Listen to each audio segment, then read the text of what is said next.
Yang saya hormati Bapak-bapak yang ada di depan, terutama Bapak Kiai Gus Baha.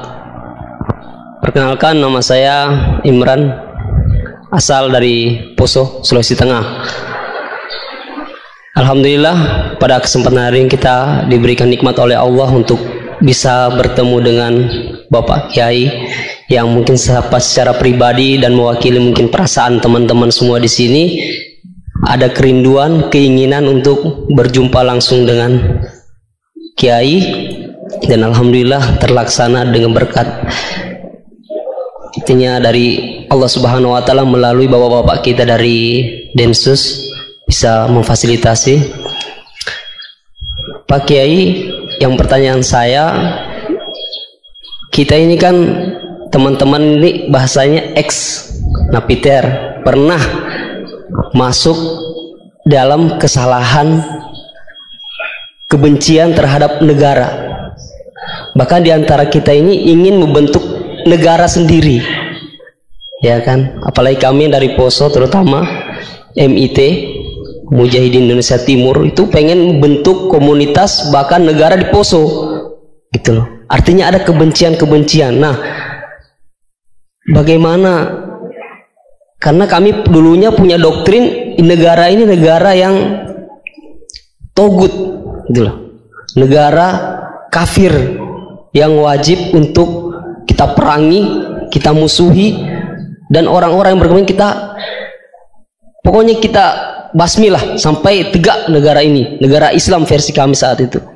Nah, mungkin ada pesan atau ujangan nasihat untuk kami ini untuk semakin kuat, ataupun ada kisah-kisah ataupun ayat-ayat yang menjelaskan bagaimana kita itu harus sungguh-sungguh mencintai negara kita yang kita cintai ini. Kemudian yang kedua, Pak Kiai, terkait masalah ihsan ini seperti apa? Karena mahwal Islam, mahwal iman. Nah, ihsan ini kita mungkin yang belum terlalu kami pahami. Apa itu ihsan yang kata Nabi, anta'budullaha ka'annaka tarahu fa illam takun tarahu fa innahu yarak. Mungkin ada penjelasannya, Pak Kiai, Gus. Mungkin hanya ini yang dapat saya sampaikan. Assalamualaikum warahmatullahi wabarakatuh. Assalamualaikum warahmatullahi wabarakatuh. Nama saya Wildan dari Malang. Alhamdulillah hari ini bisa bertemu dengan Gus Baha, yang memang dari saya waktu di dalam udah ngikuti YouTube-nya pada masa itu. Dan di sini Gus mungkin terdiri dari banyak saudara-saudara kita yang dari berbagai tempat, berbagai karakter dan berbagai sifat. Nah, yang saya ingin tanyakan, bagaimana kita memupuk konsep persaudaraan tanpa memandang kepentingan duniawi. Karena kebanyakan dari kita bersaudara karena kepentingan, bukan bersaudara karena ya kita adalah saudara. Terus kemudian yang kedua yang ingin saya tanyakan itu, kita hari ini adalah mengalami degradasi moral yang luar biasa. Akhlak, sopan santun nyaris sedikit demi sedikit hilang. Nah, bagaimana cara kita untuk memupuk agar generasi kita selanjutnya tetap berakhlak, beretika terhadap yang lebih tua, ataupun kepada sesamanya, ataupun kepada yang lebih kecil. Mungkin sekian dari saya. Assalamualaikum warahmatullahi wabarakatuh. Coba diulang lagi. Al-ihsan anta'budallaha ka'annaka tarahu fa illam takun tarahu fa innahu yaraka. Oh ya, bagus, masih bisa dibenarkan. Ya bagus, masih ingat. Namanya siapa tadi? Imran. Ya. Memang orang sana kalau baca Imran apa Imron gitu. Dari sana Bugis Imran, jadi orang sana nggak pakai ro. Kalau orang ro jadi pakai ra. Kalau ainnya? Ain pakai ain. Berarti apa? Imron gitu. Ya, kalau sana tulisan KTP Imran. Apa bacanya orang-orang Sulawesi? Apa? Imran. Bismillahirrahmanirrahim. Ya yang rileks saja ya. Saya pernah ketemu orang yang pakaiannya itu ndak, mungkin kalau orang syariat bilang ndak syar'i lah, pakai pakaian yang tidak syar'i. Tapi dia muslimah, dia ke masjid. Saya ditanya sama seseorang, Gus kok sama orang gitu mau bertemu gitu. Karena terus saya bilang kenapa? Dia pakaiannya ada Islami gitu. Oke, dia tidak pakaian Islam itu nyata, tapi dia ke masjid itu Islami, tetap sholat itu Islami. Ketika dia ingin sholat dan tetap sholatnya pakai takbir, pakai rukuk, pakai sujud itu Islami. Wong setelah di masjid ya pakai mukena, pakai. Kalau sama-sama nyata, Anda kan boleh ngingat sama-sama yang fakta. Gitu. Dia punya kesalahan dalam berpakaian, dia punya kebenaran dalam sujud, dalam rukuk, dalam ibadah. Dan itu tradisi Quran. Quran ya cerita fama ya'mal mithqala dzarratin khairan yarah wa may ya'mal mithqala dzarratin syarran yarah. Apa susahnya sih ingat dua-dua sisi itu? Sama bernegara atau bertetangga, kita bayangkan jangan bernegara dulu, terlalu luas, bertetangga saja ukuran. Karena nanti sama, bernegara sama bertetangga itu hadisnya sama. Kita di kampung itu ya ada masjid, dan orang-orang yang nggak sholat juga nyumbang masjid. Bahkan ada yang nyumbang masjid banyak terus tidak sholat, karena keramik saya sudah sholat katanya. Saya pernah ketemu orang model gitu itu ya ada. Jadi, tapi ada juga yang sholat terus tapi nggak pernah nyumbang masjid. Ya orang banyak. Intinya itu Allah itu punya tradisi, punya sunnah. Sunnatullah, kebaikan ya dihitung, kejelekan juga dihitung. Dulu ketika Rasulullah SAW hidup bersama komunitas yang majmu', itu sebetulnya permintaannya Nabi, jangan halangi kami saat mau beribadah. Dulu sampai perang karena mereka menghalangi. Sebenarnya problem mereka wa yasudduna an sabilillah, menghalangi itu. Sebenarnya kalau dulu saling toleransi ya gak ada masalah ya. Artinya ketika Anda ingin sholat di Indonesia agak dihalangi, ingin pengajian agak dihalangi, sebenarnya ini nggak ada masalah. Ya soal ada kebaikan, ada keburukan, ya mulai Nabi Adam sampai sekarang sampai kiamat. Ya. Itu cara pandang. Jadi cara pandang kita terhadap orang lain itu harus hal-hal yang nyata. Kalau kesalahan mereka nyata, kebaikan mereka juga nyata. Kenapa kita hanya ingat sisi yang jelek, tidak ingat sisi yang baik? Saya sering cerita ke santri-santri saya, setiap saya pengajian diundang orang di mana-mana itu saya mesti istighfar. Karena gak ada pilihan. Saat saya datang ke pengajian di Sulawesi, misalnya saya tinggal ngaji di sini. Saat saya ngaji di sini, ninggal undangan yang di sana. Hidup itu udah banyak pilihan, meninggalkan kebaikan, melakukan kebaikan. Artinya gini, dalam kebaikan saja ada kebaikan yang ditinggalkan. Apalagi dalam kejelekan. Makanya di sini ada pepatah terkenal dalam ilmu tasawuf tuh, wastighfaruna yahtaju ilal istighfar. Saat Anda baik saja butuh istighfar. Bapak saya kalau guyon gini, Mas Sofyan, ada imam istiqomah jadi imam masjid sampai tua sampai batuk-batuk, itu bagus istiqomah, tapi itu masalah kata bapak, akhirnya nggak kaderisasi katanya. Itu istiqomah apa nggak mau diganti orang lain katanya. Ada kiai dai di mana-mana, itu mesti orang muji, oh itu dai di mana-mana, laris gak pernah di rumah, pondoknya pasti bubar itu karena ditinggal.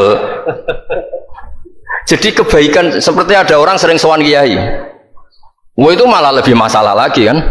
Kadang kiainya pas istirahat, yang disalamkan template uang jatah susu anaknya. Hari itu waya tagihan malah lari sowan kiai. Nah, harusnya di rumah ada berdoain tagihan listrik entah apa. Jadi makanya di hikam itu terkenal kata-kata manusia itu siapa? Manusia itu mangkanat mahasinuhu masawiyah fakih falatakunu masawihi masawiyah.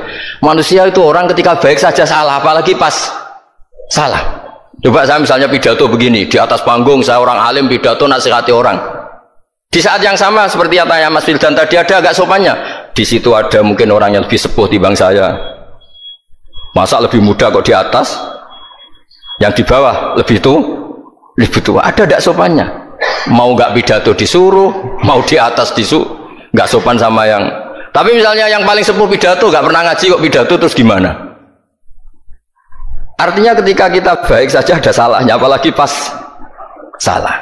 Sebab itu ajaran Rasulullah itu suruh berdoa Rabbana dzolamna anfusana. Sebelum minta itu merasa ya Allah kita ini mendolimi diri kita sendiri. Karena dalam pilihan-pilihan itu pasti ada salahnya. Coba misalnya Anda bangun masjid habis 2 miliar, yang harusnya 1 miliar sudah jadi. Terus nanti suatu saat ketemu Allah ditanya, itu ada orang miskin, fakir miskin, yatim. Andai kan kamu sumbang 1 miliar itu sejahtera semua. Gara-gara kamu bangun masjid terlalu mewah. Ya tapi kadang-kadang orang kebaikannya itu orientasinya bangun masjid, gak tertarik nyumbang fakir. Saat itu cara berpikir gitu mau apa? Tapi kalau dia kumuluhur manusia terbaik karena bangun masjid 2 miliar, coba diaudit secara kepentingan syar'i. Penting mana dengan ngasih makan fakir miskin? Penting mana dengan menikahkan janda misalnya? Penting mana dengan pendidikan? Apa artinya masjid mewah orang nggak tahu halal haram, nggak tahu najis, nggak tahu cara sesuci, nggak tahu cara adzan yang benar? Terus penting mana untuk beli kitab sama dipakai masjid? Apa artinya beli kitab apa tapi nggak makan? Penting mana makan sama beli kitab? Ada auditnya. Makanya manusia itu ketika baik pun disuruh istighfar, apalagi ketika salah. Nah dengan perasaan seperti itu kebencian pada orang lain luluh karena potensi baik pada orang lain ternyata tinggi dan potensi salah ke kita juga tinggi. Nah dilatih gitu. Jadi di Ihya itu ada kitab tawaduk. Kitab tawaduk itu dilatih ketemu orang tua. Gua aksaru ibadatan, dia mesti ibadahnya lebih banyak karena lebih tua timbang saya, pasti sholatnya lebih lama timbang saya. Ketika Anda sudah tua melihat anak-anak, gua aqallu minni maksiatan, mesti maksiatnya tidak banyak karena masih kecil. Terus ketika melihat orang fasik maksiat, la wa yatubu alaih fa innahu tawwabur rahim, mungkin Allah memberi tobat, bisa saja. Umar itu ingin bunuh Nabi, tapi Allah memberi tobat. Yang sowan kiai saja tidak mesti dapat tobat. Umar ingin bunuh Nabi, tapi Allah memberi tobat. Akhirnya ya tobat jadi Islam yang baik. Dalam sejarah Wali Songo, Kalijogo sowan Sunan Bonang itu ingin garong, tapi malah jadi muridnya jadi wali. Kalau Allah sudah menghendaki tidak ada ya. Perang Uhud orang Islam kalah itu karena panglimanya siapa? Khalid bin Walid. Tapi dia malah yang dapat hidayah. Nah sama orang yang sekarang Anda benci bisa saja Allah merencanakan ada apa? Hidayah di situ. Dan kita yang merasa benar jangan saja ada rencana Allah bikin kita su'ul khotimah, naudzubillah min dzalik, kan tidak pernah tahu. Nah, dari tidak pernah tahu itu orang diusahakan tawadhu. Wa ma adri ma yuf'alu bi wala bikum, kita tidak pernah tahu. Makanya meskipun saya ini kiai terus kata orang banyak itu ketok, kalau istighfar ya nangis betul ya. Coba kan nggak perlu di depan umum, nanti ada penampilan kan ribet kan nanti. Sudah nangis nggak ikhlas, nggak mutu. Ya gitu ya. Yang Mas Wildan tadi apa pertanyaannya diulang? Selain masalah akhlak tadi. Tentang bagaimana cara kita bersaudara tanpa memandang kepentingan duniawi. Nah ya makanya tadi saya bilang bernegara itu pakai hadis. Misalnya Nabi pernah ngendikan kamu itu punya 3 tetangga, yang satu punya 3 hak, yaitu dia tetangga kamu, dia seagama kamu, dia saudara kamu. Jadi ada 3 hubungan, seagama, sesaudara, dan tadi apa? Dia tetangga kamu, dia seagama dengan kamu, dia masih kerabat kamu. Terus ada tetangga yang punya 2 hak, yaitu dia tetanggamu, seagama dengan kamu, tapi tidak sekeluarga dengan kamu. Terus ada tetangga yang punya 1 hak, dia ada keluarga kamu, dia ada seagama dengan kamu, tapi tetap punya hak karena itu tetangga kamu. Dan itu kata Nabi semuanya berhak kamu baikin karena ada hakul jar. Makanya dulu doa ada bil kubri itu ceritanya sederhana. Ada seorang perempuan Yahudiyah sowan Sayyidah Aisyah. Kalau sowan ya dikasih uang sama Sayyidah Aisyah. Padahal Yahudiyah. Ketika dikasih uang, terus si Yahudiyah tadi, semoga engkau diselamatkan dari siksa kubur. Zaman itu Sayyidah Aisyah belum dengar hadis tentang siksa kubur. Setelah Rasulullah datang, saya tadi diminta didoain, ya saya terima karena saya nggak percaya. Terus Nabi ngendikan itu benar adanya siksa kubur. Ketika komunitas Yahudi di Madinah itu puasa Asyura, Nabi coba tanyakan mereka, kenapa puasa Asyura? Padahal orang Yahudi. Oh, terus setelah ditanya, Yaumun najjawahu fihi Musa, itu hari di mana Allah menyelamatkan Nabi Musa, kata orang Yahudi. Terus kata Rasulullah, nahnu ahaqqu bi Musa, saya juga berhak menghormati Musa. Kemudian Nabi puasa. Suatu saat lagi ada orang Yahudi datang, ya Rasulullah, ya Muhammad, manggilnya ya Abul Qasim karena orang Yahudi, ya Abul Qasim, nanti nasib langit bumi ini di mana? Manusia yang sudah mati-mati di mana ketika bumi dihancurkan? Mayat-mayat yang sudah di kuburan di mana? Terus orang Yahudi tadi bilang, Inna woha wadu as-samawati ala zih wal arodina ala zih. Soalnya Allah itu bisa saja mengelola langit bumi yang sudah hancur gini-gini. Nabi itu tertawa-tawa. Dalam sebuah riwayat disebut hatta badat nawajidu. Tertawanya Nabi itu lepas sampai giginya kelihatan. Kata rawinya tasdiqan liqaulil khabri, karena Nabi membenarkan orang Yahudi tadi. Jadi intinya dalam banyak hal itu ya dicari kesamaan. Makanya kalau interaksi dengan kelompok lain kata Nabi la tusaddiquhum wa la tukadzibuhum. Kamu jangan mengiyakan juga jangan menolak. Kamu tolak jangan-jangan pas yang sama dengan ajaran kita. Kamu benarkan jangan-jangan yang tidak sama. Ya sudah, kalau nggak sependapat ya jangan ngambil sikap. Nah itu juga yang dipraktekkan Rasulullah SAW. Nabi yaqumu lailatan yuraddidu hadil ayat. Nabi pernah sholat 1 rakaat hanya ngulang 1 ayat. Itu aja gak selesai. Yaitu nggak ngulang-ngulang ayat. Fa'aqulu kama qalal abdus sholeh in tu'adzibhum fa innahum ibaduk wa in taghfir lahum fa innaka antal azizul hakim. Pun Gusti kula nyerah. Semua ini hamba jenengan, monggo jenengan napakno sing duwe jenengan. Intinya itu ini wilayah jenengan, ndak wilayah saya ya. Nah kadang-kadang kita sebagai manusia itu jumawa seakan-akan itu wilayah kita. Kita nyiksa terserah kita, mengampuni ya terserah kita. Padahal tidak milik kita. Dunia ini milik Allah Subhanahu wa Ta'ala. Makanya yang terakhir saya ijazahkan ijazah bapak. Bapak saya itu orang hafal Quran, alim tapi lucu, senengannya guyon. Kalau ngajarkan saya tauhid, tasawuf itu gampang. Hak, kamu punya tetangga, punya Innova. Terus kamu berpikir, kamu miskin berpikir, itu pajaknya saja berapa? Kalau apa itu bannya sudah halus itu gantinya kayak apa, kalau rusak kayak apa. Terus kata bapak, orang melok duwe kok mikir, udah ikut punya kok mikir. Terus coba kamu nggak ikut punya Alphard, terus saya mikir, wah itu pajaknya berapa Pak Martinus, bisa dipakai beli motor kan, pajaknya apa? Alphard ini. Oh nggak ikut punya kok. Nah dunia itu rawekmu, mau pikir lah apa sing duwe. Maksudnya dunia itu milik Allah, apa kamu pikir itu milik yang punya gitu. Nah itu yang dimaksud dalam ilmu tasawuf, da'it tadbir fama qoma bi ghairuk la tuqim bihi nafsak. Sudah kamu tidak usah ikut campur, itu wilayahnya Allah gitu. Karena wong enggak ikut punya kok ikut mikir. Anda benci orang, benci sekali karena dia tauhid misalnya. Jangan-jangan Allah punya rencana memberi hidayah dia, atau Allah punya rencana dari dia keluar orang-orang Islam yang soleh. Makanya ketika malakul jibal, ya Rasulullah saya disuruh Allah, terserah engkau, in syi'ta an udbiqo alaihim al-akhshabain. Kalau engkau mau orang-orang yang mendustakan kamu saya hancurkan. Apa jawabannya Nabi? La, jangan. Bal arju ayyukhrijawah min aslabihim ma ya'budu wa la yusyriku bihi syai'an. Itu di Bukhari. Enggak, bisa saja sekarang dia kafir, anak turunnya jadi Islam. Dan betul, Abu Jahal punya anak Ikrimah, Abu Lahab punya anak Darro, Walid itu musuh besarnya Nabi, punya anak Khalid. Ya sudahlah, kita selalu berharap bahwa ini wilayahnya Allah. Sudah kita berharap agama ini bagi yang selalu punya harapan, limangkan yarjuwa, orang yang selalu punya harapan. Kita berharap tambah hari tambah baik, tambah damai, tambah kondusif, tambah segalanya baik. Dan saya seperti ini juga ingin ikhlas dan akan selalu ikhlas. Ya, saya sering bilang kalau pejabat mau sini itu sering tak ngel-ngel.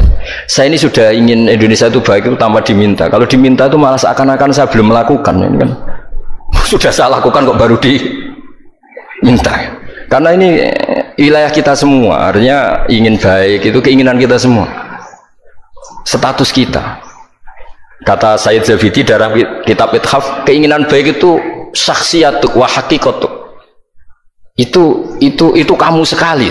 Manusia itu kan kata Allah Ta'ala, saya pertama menciptakan manusia itu khunafa, orang yang berkeinginan baik. Baru digoda setan terus macam-macam. Jadi keinginan baik itu hakikatuk wa syakhsiyatuk. Itu kamu sekali. Ingin baik itu kamu sekali. Itu status kamu katanya. Makanya orang preman kayak apa, mabuk kayak apa, ada orang kecelakaan, pikiran pertama itu nolong. Itu yang normal.